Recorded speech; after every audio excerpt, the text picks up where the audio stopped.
Olá, tudo bem? Boas-vindas ao Prosa Acadêmica, aula inaugural. Nessa aula, nesse papo, nós vamos conversar com o professor Everson Reis.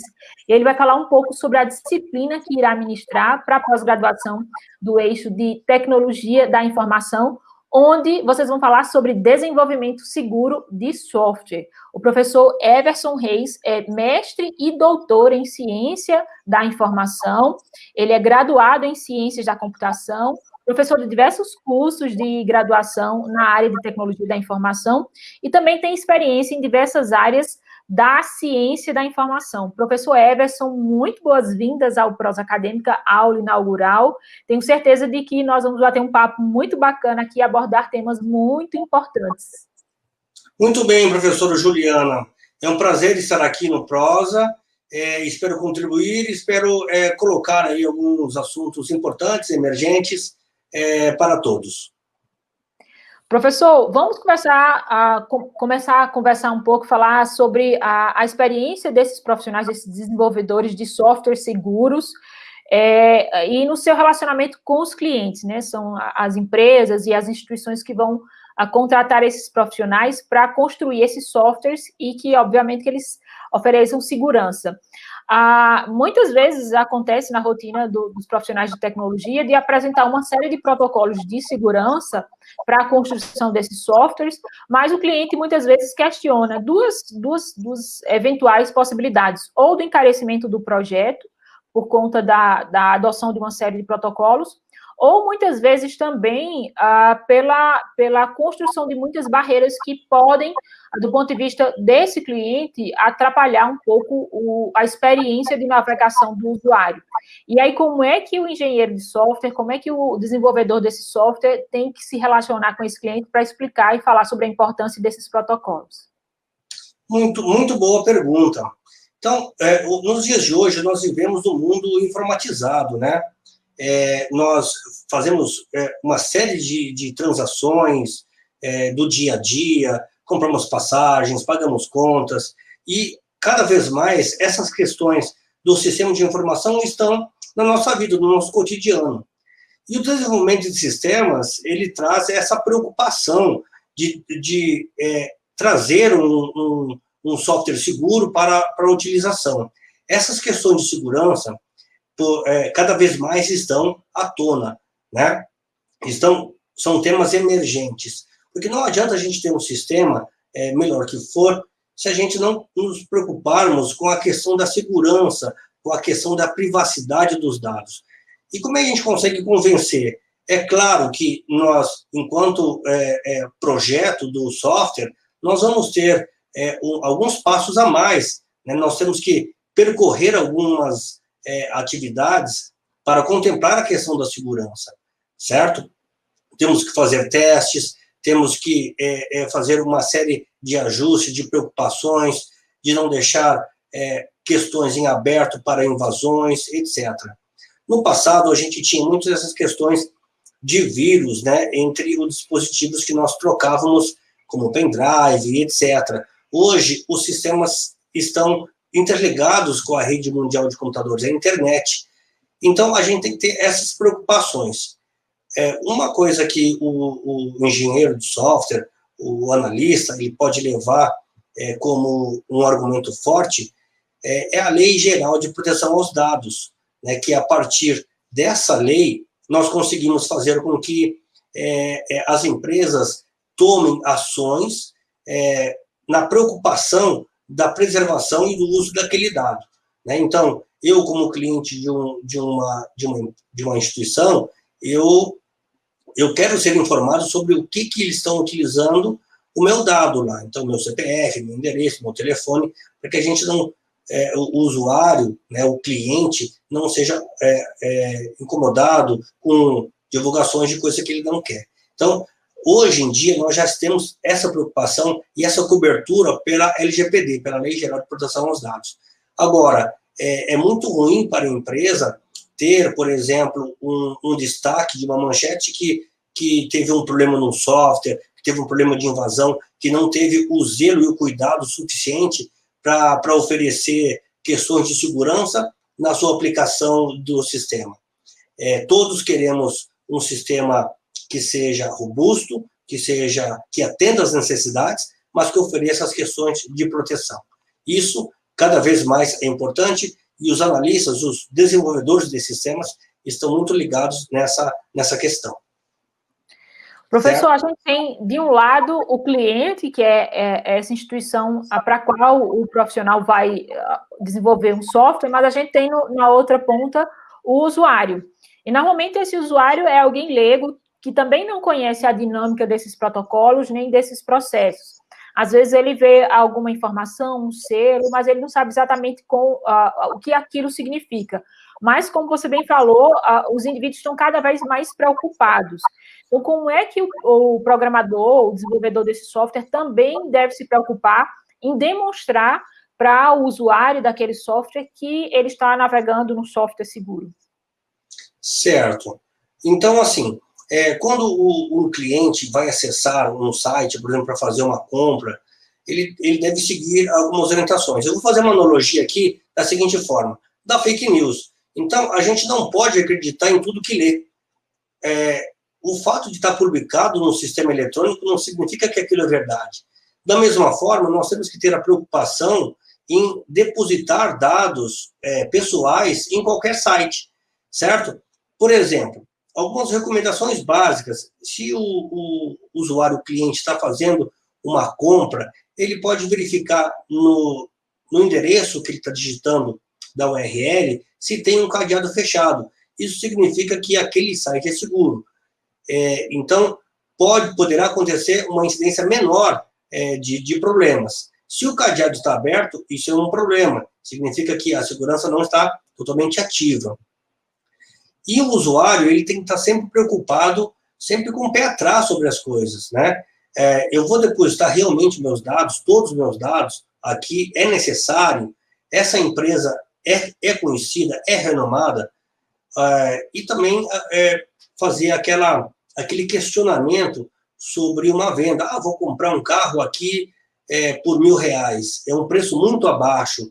Então, sempre nós devemos nos preocupar em relação àquelas ofertas mirabolantes, né? Eu vou entrar aqui logo para garantir esse preço. Então, a gente tem que ter essa questão da educação digital, de não acreditar em tudo e sempre questionar, é realmente necessário eu depositar todos os meus dados aqui para fazer, talvez, eu quero só, talvez, baixar um software, alguma coisa assim, tem que ter muito cuidado. Porque em um download inocente que você faça, você pode trazer naquele download um cavalo de Troia, um vírus, um spyware, alguma coisa que pode estar capturando os seus dados no futuro. É importante também ressaltar que toda a máquina do cliente tem um antivírus atualizado. Isso também pode minimizar as questões de vírus e cavalo de Troia, certo? Na questão do desenvolvimento, ele sempre vai planejar uma forma de trabalho, uma forma de garantir a segurança daquela transação. Então, muitas vezes, a gente percebe em algumas empresas, como instituições bancárias, um fator de dupla autenticidade, dupla autenticação. Então, você vai no site, loga, coloca suas credenciais, login e senha, mas para você acessar, você tem que ler um QR Code com o seu celular e aí digitar um token no sistema, ou então ele te envia um código por e-mail para fazer uma autenticação em 2 fatores, como a gente chama, certo? Isso faz com que o usuário se sinta mais seguro. À medida que você tem fatores de segurança maiores, o cliente se convence que aquela instituição está zelando pela sua proteção e pelos seus dados, certo? Também existe o viés da empresa, que também está atenta às questões de fraude, às questões de prevenção de lavagem de dinheiro, a golpes, etc. E ela também está preocupada com o prejuízo financeiro que isso possa dar.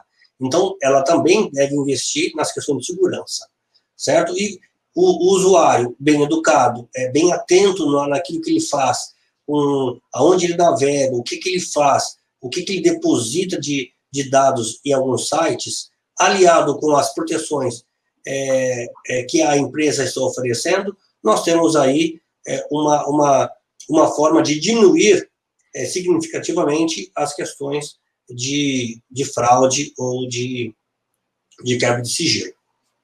Você falou aí sobre instituições bancárias e eu vou citar o meu próprio exemplo como cliente. Eu sou cliente de 2 bancos e um deles se utiliza muito do argumento de que tem um dos softwares mais seguros do sistema bancário, mas eu me sinto muito mais segura em fazer transações no outro banco, justamente porque eu consigo enxergar, da porta para fora do banco, os diversos protocolos. Então, isso me faz sentir-se mais segura e eu acabo preferindo utilizar muito mais aquele banco do que o anterior. Então, esses protocolos acabam também sendo importantes para que o cliente consiga, por mais que ele esteja um leigo, que ele não consiga identificar exatamente o que está por trás daquela programação, daquele protocolo, mas ele sabe que o protocolo existe. E quando o protocolo fica da porta para dentro exclusivamente da instituição, o cliente tem dificuldade de enxergar essas variáveis, e aí, de repente, ele pode não dentro da área de saúde, a gente chama de acreditação hospitalar, mas, sei lá, vamos falar em acreditação bancária, eu me sinto muito mais segura no banco que demonstra os protocolos de segurança para mim. Pode ser até que nem sejam mais seguros do que o anterior, mas eu me sinto mais segura. Então, de repente, é um selo importante para que a empresa consiga trazer novos clientes, porque o fato é que as pessoas estão começando, acho que a gente ainda está muito longe de ter uma educação digital, mas as pessoas estão começando a se tornar mais atentas. E aí eu já entro na nossa próxima pergunta, que é tentar saber se essa responsabilidade de construir uma educação digital do usuário é do desenvolvedor do software ou de quem é essa responsabilidade. Porque muitas vezes é o usuário que abre as janelas e que acabam prejudicando aí a segurança de algum software. Certo. Essa questão também envolve as questões de desenvolvimento, certo? Porque o usuário ele vai fazer uma navegação naquilo que foi oferecido para ele. Então, existem diversos tipos de teste de software que tentam simular a ação de um usuário. O teste exploratório, por exemplo, é aquele teste que você sai navegando no site sem saber o mínimo da regra de negócio e vai clicando, vai verificando o que aquele sistema está frágil, certo? Então, assim, o roteiro, vamos colocar assim, daquele software, ele vai ser idealizado pelo time que está construindo aquela solução. Então, vai ter, vamos imaginar, uma tela de autenticação, depois nós vamos ter algumas opções. O analista de sistemas, juntamente com quem demandou aquele sistema, que vão chegar a um consenso sobre a navegabilidade e a arquitetura da informação que foi colocada ali. Se, por acaso, ele não teve um cuidado tão grande, ele vai fazer com que o usuário chegue a um ponto que ele não deseja, ou então que ofereça um risco de segurança potencial àquele usuário. Então, assim, essas questões do desenvolvimento seguro de software tem tudo a ver com a reflexão sobre o desenvolvimento, né? Muitos programadores e desenvolvedores, eles ficam muito felizes de conseguir compilar o seu software, de fazer com que ele rode sem erros. Mas aí é a primeira etapa. Nós temos que ter a atuação forte de teste de software, né? Então, nós podemos evitar uma série de problemas. Nem sempre um problema em um sistema computacional foi originado por uma ameaça, por um ataque, mas sim por um erro que não foi testado. E isso pode ocasionar desde prejuízo financeiro até problemas mais graves, né, potenciais graves de vida humana, né? Então, o desenvolvimento, hoje, ele está muito preocupado com as questões de teste, né? Nós temos uma disciplina de teste muito interessante, como parte da engenharia de software, e ela cada vez está mais em alta, né? Existem profissionais especializados em teste de software, que vão garantir a eficiência do software, aquilo que ele realmente deve fazer, e fechar todas as portas ou lacunas de segurança que uma ameaça possa encontrar. Hoje, quem for cursar a disciplina de desenvolvimento seguro de software, né, vai ver essas questões de quais são as formas de ataque, como a gente consegue verificar as black doors, né, as portas pretas que o sistema oferece, que a partir dali um invasor ele pode colocar um sistema e a partir dali controlar todo um sistema. E a gente vê esses problemas acontecendo nos dias de hoje. Por exemplo, o ataque que aconteceu no Superior Tribunal de Justiça, STJ, agora, nesse mês de novembro, certo? Então, a gente tem que ficar muito preocupado. Isso faz um impacto muito negativo em relação à empresa. Isso faz com que as pessoas percam um pouco a credibilidade daquela instituição. Mais uma vez, as questões de segurança hoje são muito importantes, porque cada vez mais, inclusive nos dias de hoje, com a pandemia, fez com que a gente acelerasse mais ainda essas questões de utilização dos sistemas computacionais no celular, aplicativos, site de compra, entrega, enfim. E com isso, as empresas também têm que estar preocupadas com essa questão de segurança. Trabalhos de anos podem ser comprometidos por uma falha de segurança e uma exposição na mídia. Então, isso fica muito ruim. Certo, professora Juliana? Muito bom, professor Everson. Você tocou num assunto aí bem atual, que foi a invasão do software, né, do STJ e alguns órgãos também do GDF. E aí, eu queria lhe perguntar duas coisas. Qual é a sua opinião sobre esse evento? O que é que está em jogo? Quais são os riscos de uma invasão dessa natureza numa instituição tão importante como o STJ? E associar essa pergunta a uma outra, que é: existe uma regularidade com que esses softwares devem ser testados? Porque na hora que se constrói um software, se utiliza os protocolos de segurança para as tecnologias de invasão que existem naquele momento. Mas as tecnologias, assim como os softwares, também estão mudando todo o tempo. Então, tem uma regularidade com qual um software deve ser revisto e testado para se adaptar a essas mudanças que os invasores também acabam construindo? Muito boa pergunta, professora. Vamos lá. Então, no caso do STJ, eles fizeram como se fosse um sequestro, né? Eles conseguiram capturar todo o acervo dos processos que estavam nesse órgão e criptografaram o acesso. Ainda, eles conseguiram, de certa forma, bloquear a caixa de e-mail dos ministros e ainda criptografaram o backup, certo? Então, é como se fosse um sequestro de dados numa instituição de justiça do nosso país. Então, é uma coisa muito grave. Possivelmente, deixaram alguma brecha de segurança em alguma atualização do sistema. Em relação à sua segunda pergunta, o que acontece? O que ocorre? Hoje, nós trabalhamos numa filosofia que todo software pode ser expandido, extensível, que exista uma extensão. Então, à medida que a gente vai desenvolvendo novas funcionalidades, a gente tem que testar aquela funcionalidade, e não só ela, mas ver o que ela impacta no todo, certo? As questões que prejudicam essas questões é o prazo, né, que nós temos da entrega. Então, muitas vezes, prazos apertados,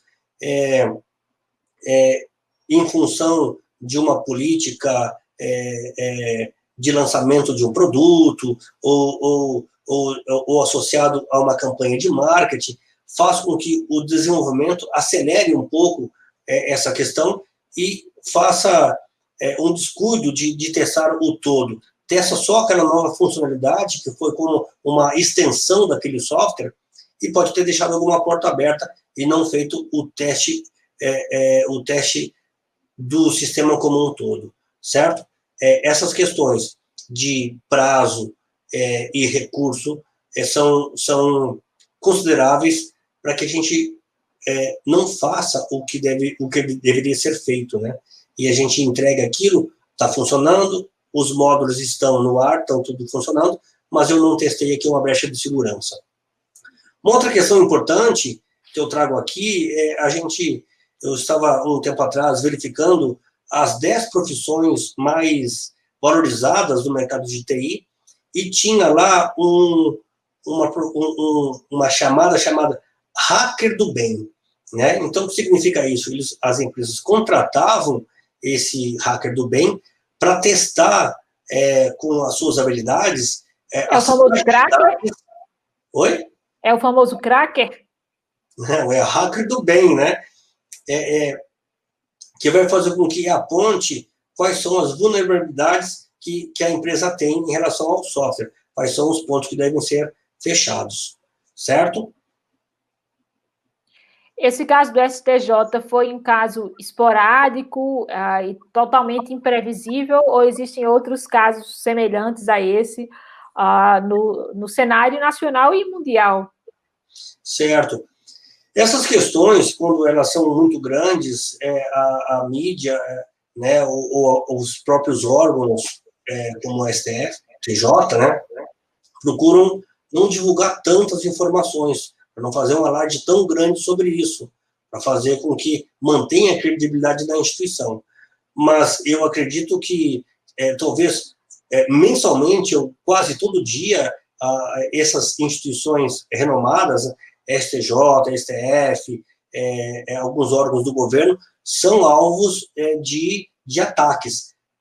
Mas o bom dessa conversa é que esses ataques quase sempre não são bem sucedidos, né? Então, essa questão é quase diária, essas tentativas, né? Mas a gente fica sabendo quando acontece um evento dessa dimensão, dessa magnitude, fazendo com que um tribunal superior pare, porque não tem os dados suficientes para poder fazer o trabalho, certo?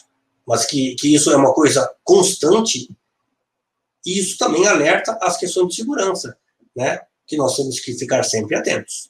E eu cito também outras questões que envolvem sistemas que podem, de alguma forma, ter causado um prejuízo financeiro. Cito aqui, por exemplo, a espaçonave que colide com o solo em Marte, onde foi feita uma tradução de um sistema inglês para o sistema métrico. O software pensava que estava quase no solo e desligou os motores e a espaçonave foi ao solo e se espatifou toda. Então, isso foi um prejuízo financeiro enorme, né? Então, talvez isso não foi feito por uma ameaça, mas sim pela a falta de teste nessa funcionalidade do sistema. Cito um outro caso de um sistema automatizado de bagagem no aeroporto de Denver.